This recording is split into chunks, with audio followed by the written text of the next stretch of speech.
Hey everyone, I'm Alex, and welcome to The Roasted Mind, the show where we enjoy some coffee, have a conversation about self-help, personal interests, and growth, and express the thoughts that can be a bit harder to discuss.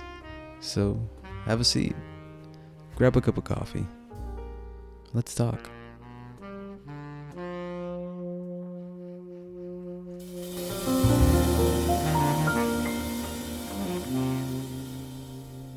Happy Saturday, everybody. Welcome again to The Roasted Mind, the podcast where we share our thoughts over a cup of coffee, just like friends, you and me at the shop, on my couch, wherever you're listening to this. Let's talk. Thank you so much for tuning in again. Today, I have a Caramel Macchiato in front of me. This is a relatively simple drink to make. This is something that commercially you can usually find at these big corporation coffee places like Starbucks, Dutch Bros. I believe Pete's also has them. Anywhere like that where that you can really get them internationally. This is a really sweet cup of coffee. This is a really enjoyable cup of coffee for some people that like that kind of sweet taste.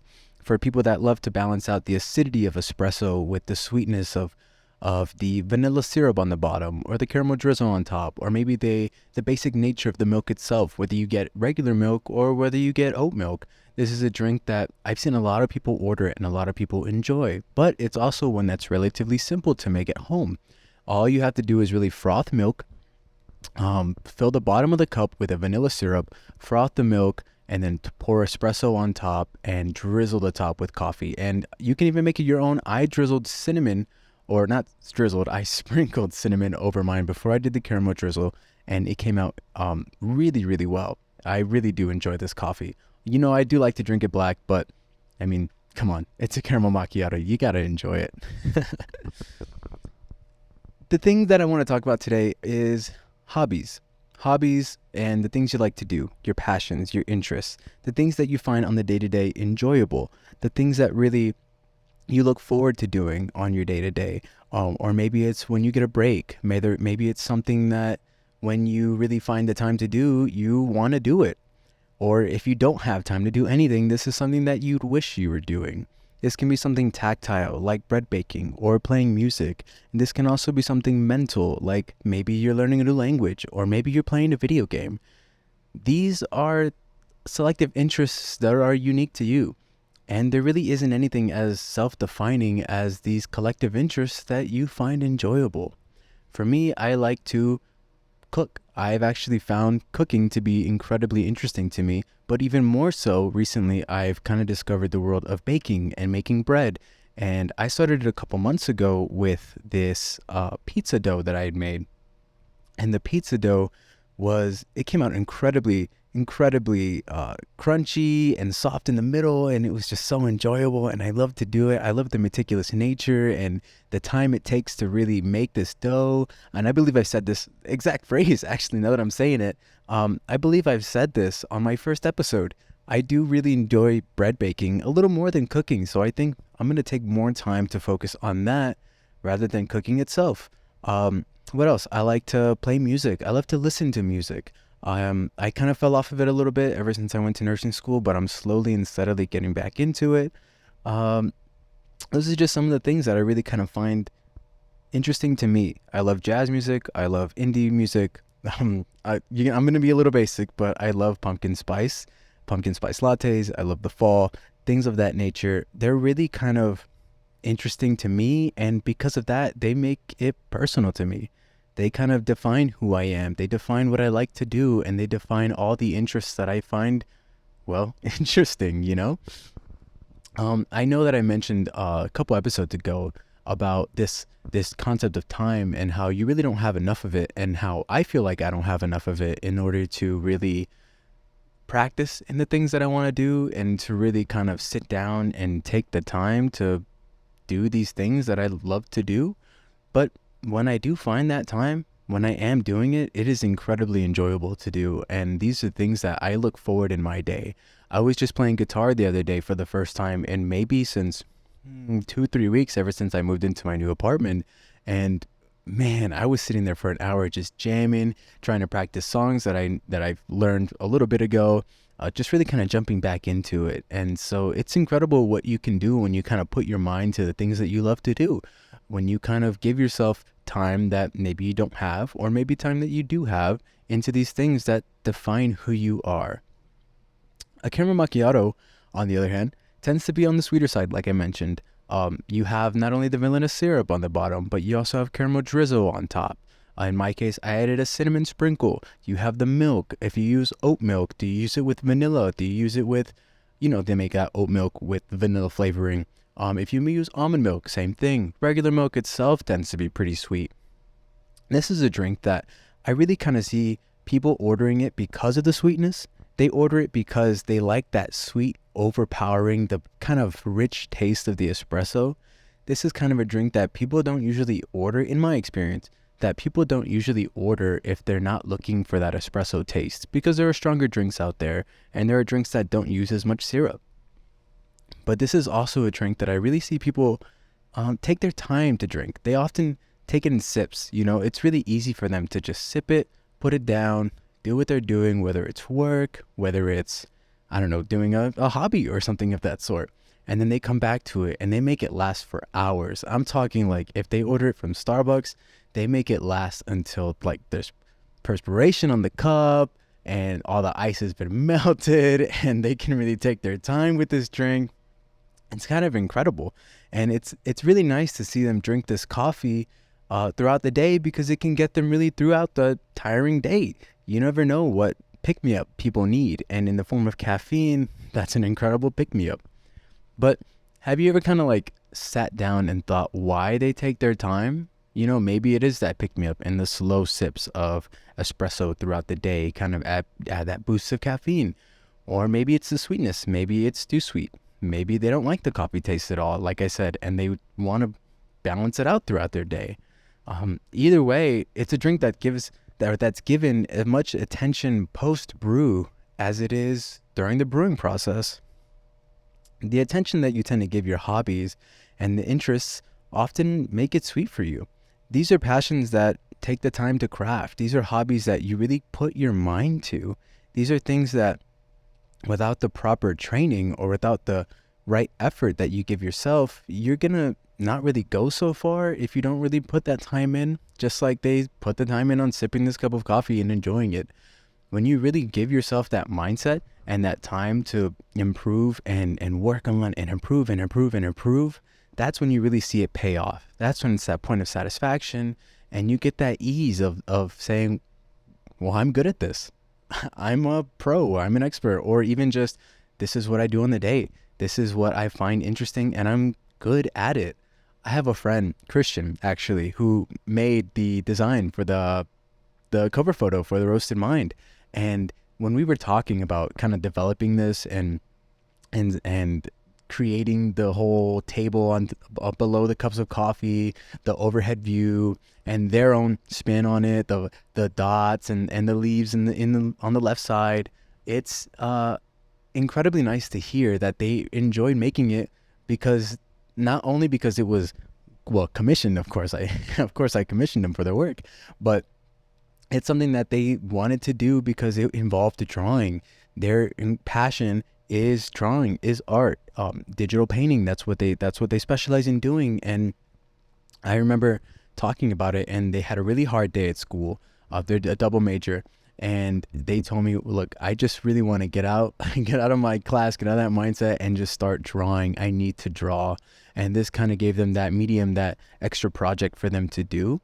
And when it's things like that, when you really find yourself craving that passion, that enjoyment, that hobby, that's when it really starts to get sweet.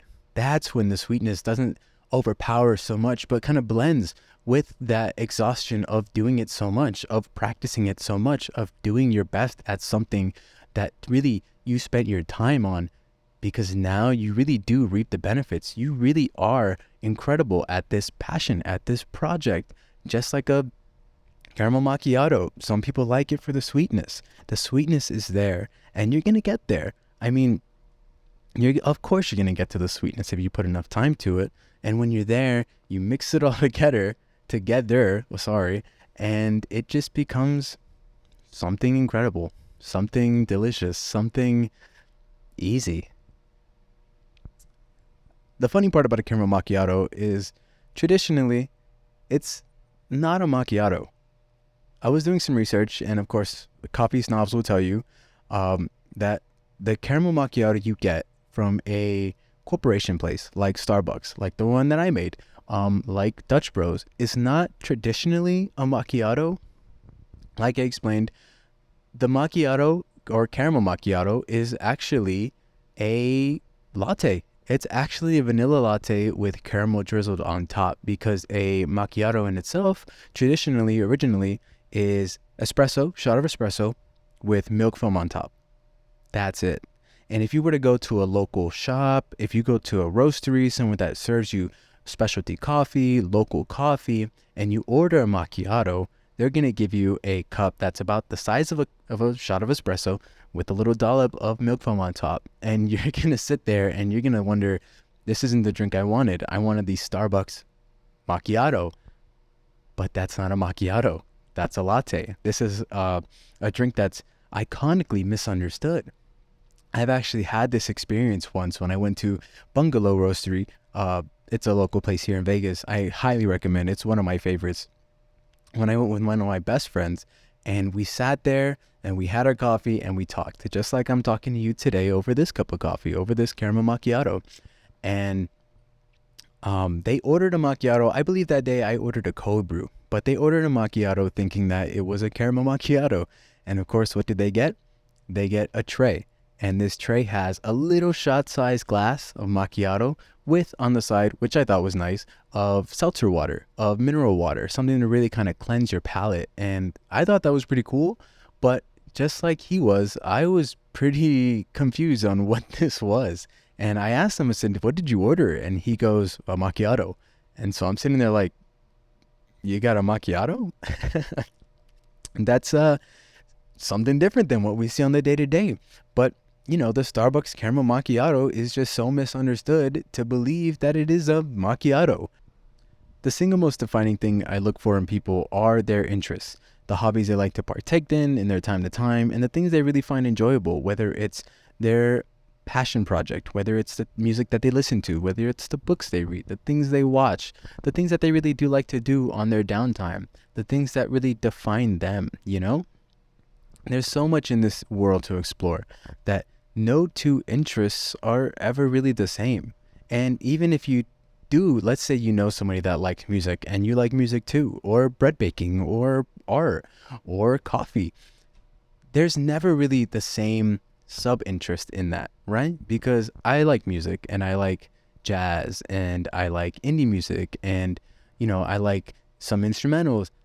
But there are people out there that love country music or traditional Irish music, or maybe rap, you know? There's so many subcultures in these passions, in these interests that you share, that no real two interests are ever really the same. Isn't that kind of interesting? And even if you do, let's say you have two people that really do like Irish traditional music, that doesn't mean that you guys like the combination of the same things, right?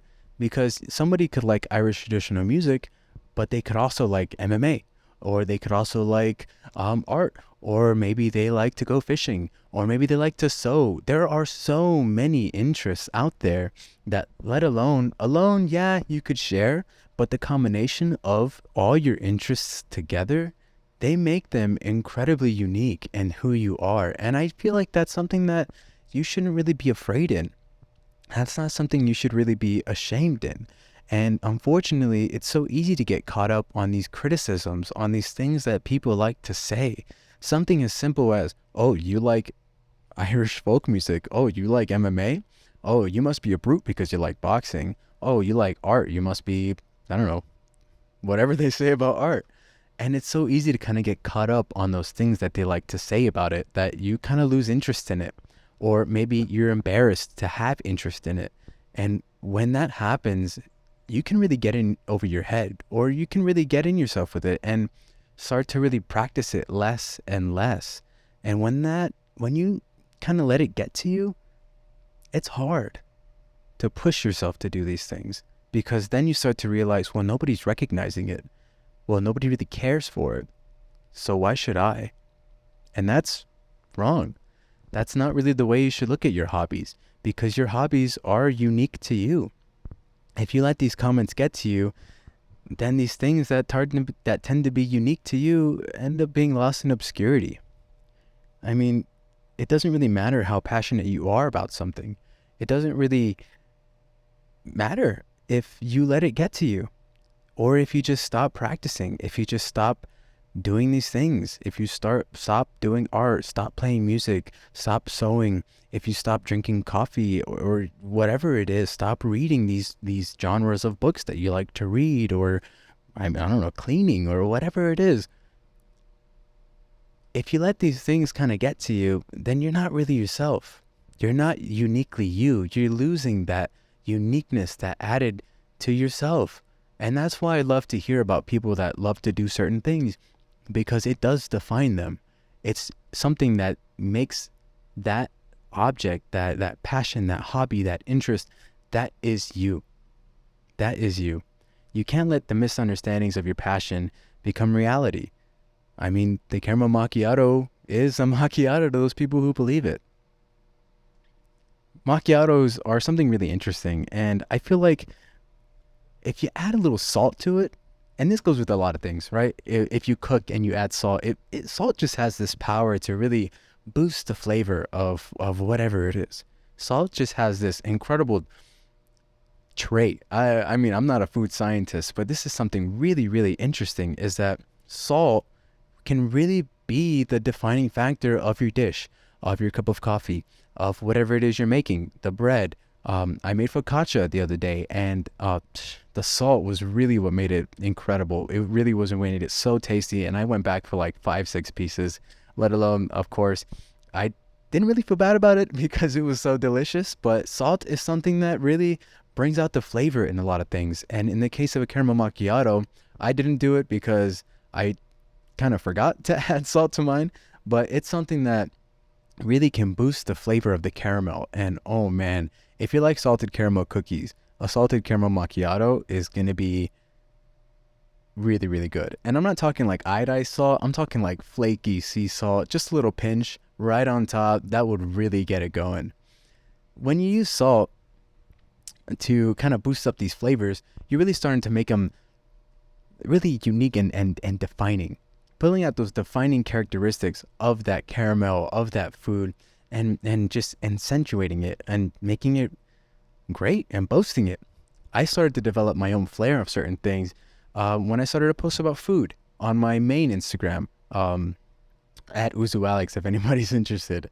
I would do over-the-top shots of my food, and then videos kind of close up to the side, like an angle, and have a picture of me cutting it, or me scooping it, or me pouring it, whatever it was. I baked bread the other day, and I had an overhead shot, and I had a shot of me slicing the bread, and a shot of me putting jam on the bread at an angle, because that's kind of the flair that I want for those food posts. In music, people have these defining traits in music. When I kind of sit there in my car, drive to work, drive to the store, and I have a song playing, I tend to overdub it with kind of like the same flow, the same melody that I usually do. And I mean, I love it. I like to do it because it's pretty cool. And I feel like that's really my flair that I'm contributing to this song. When I bake bread, after I really get used to it and I really get good at it, and I start to become really, really, involved in it and start making it one of my main passions, I want to do something unique with it, maybe with the crust, and slice it on top and make some kind of design that really shows that that's my bread that I baked and I'm proud of it. When you kind of add these traits, these flares to whatever you're interested in, these are things that really make it you. And I know I've said that. I sound like I'm repeating over and over about these defining characteristics that make it you, that make these hobbies yours. But that's kind of the most important part about practicing a hobby. That's kind of the most important part about doing things that you love to do, is that you make it yourself, is that you make these hobbies yours and you make them you.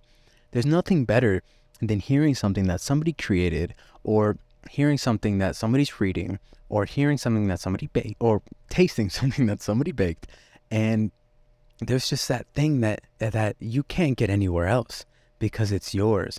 There's just that thing that you can't find anywhere else, because at this moment in time, you're trying this person's unique thing. You're doing this person's unique interest. You're really understanding the misunderstood part of their hobby, of their passion. It can be something as simple as a signature in an art piece, or maybe it's a defining trait in a piece of music, or maybe it's the pose that people do in photos, or let's say it's the stitching that they do in sewing, anything of that sort, a hat that they wear in their fashion pictures.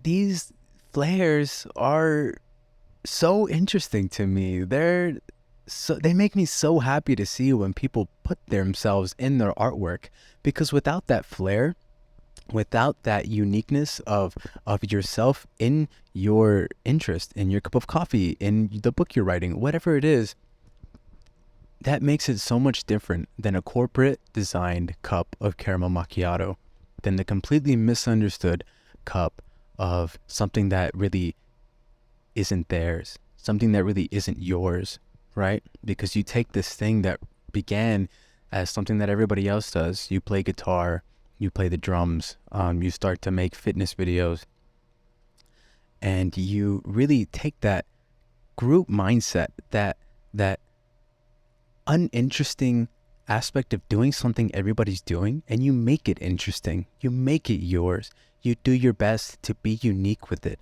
You do your best to do your best with it. And that's what I love to see. When I see that, man, when I do it, I feel incredibly proud to put myself in my work in this podcast. When I see other people do it, it's inspiring. It really is inspiring to see, and I really do appreciate it. So thank you again, everybody, for tuning in to this episode of The Roasted Mind. I just really hope that you guys practice the things you want to practice, do the things you want to do, and put time into the aspects of your life that you enjoy. You only have one life. I think it's best to use it while you still got it. Whether you're young, you're old, doesn't matter. What matters is that you're trying your best, and that's all the best you can do. So thank you guys again for listening, and I'll see you next Saturday for the next episode of The Roasted Mind. Peace. See you guys.